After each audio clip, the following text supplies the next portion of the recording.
Hi everyone! In this, the first of the two-part video series, we'll be discussing what is optimism bias and why should you care about it in the context of project portfolio management. This is a very important topic in my opinion because optimism bias as a phenomenon has a very bad history of having negative effects on the project selection procedures. And I think it would be very relevant to companies considering project portfolio management or project management in general.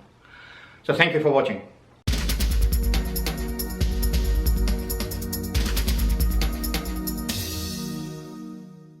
Hi everyone, welcome to another edition of Think Tank Consulting video blog. My name is Jamal and I'm the President and Principal Consultant at Think Tank Consulting. Today we're starting a new video series called What is Optimism Bias and Why Should You Care About It? Let's start with an official definition of optimism bias. Basically, optimism bias says the following thing. We, as species of Homo sapiens, tend to overestimate our abilities required to perform a specific task and underestimate the complexity of the task in question. I.e., we tend to think that the task is really easy, and we tend to think that we're really smart and skillful when taking on a new task. Let me share with you a very interesting, to some extent funny story. A friend of mine who is also a project manager, his kid started going to daycare, and it just happened that his daycare was very close to the place where his wife worked. And in one of the first days when the child was attending the daycare, his wife called him and said, "Listen, I'm about to leave work," basically across the street from the daycare. We should be at the bus station in about 15 minutes. And my friend, being a very good project manager, gets in the car and he's there exactly in 15 minutes. No sign of his wife and kid. 20 minutes go by, no sign of them. 25, 30, 40, 45. Finally, 45 minutes later, they appear from the bus. And my friend asked her a question and goes, "Why did it take you so long?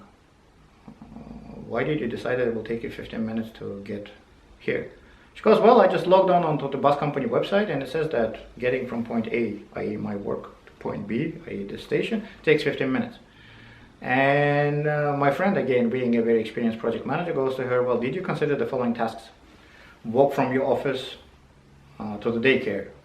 Enter the daycare, find our child in the pile of other screaming kids, pull him out of the said pile, calm him down and convince him to stop crying, dress him up,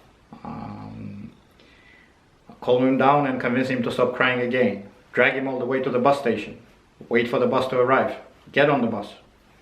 And then the 15-minute countdown takes from that point on. And the wife, not being a project manager, says, "No, I did not consider those tasks." So this, in my opinion, is a perfect example of how we underestimate the complexity of the tasks that we have at hand and overestimate our abilities to handle them. Impacts of estimation bias. Here's what happens. I'm talking in the context of project portfolio management now. When assessing the projects or project proposals, executives tend to overestimate the following things. By the list that I'm about to present you with is by no means exhaustive. I'm just giving you the highlights. They tend to overestimate the financial benefits. They tend to overestimate the market attractiveness, competitive advantage, technical feasibility. They tend to underestimate risks associated with the project, be that operational risks, reputational risks, technical risks. They tend to underestimate resource requirements. They tend to underestimate project complexity. They tend to underestimate time to market. As a result of that, very frequently companies are quote-unquote forced to make the wrong decisions when it comes to project selection. So in the next segment of this series, we will talk about 3 potential explanations for the optimism bias phenomenon. And we will look at each one of them, and then I will tell you which one I like, which ones I found plausible and which ones I find not so plausible.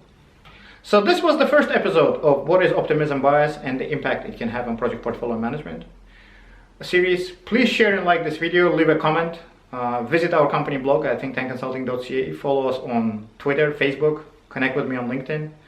Definitely subscribe to our RSS feed and YouTube video channel. You can find all of the relevant links below in the video description section. Thank you very much for watching. See you next time on another edition of Think Tank Consulting video blog.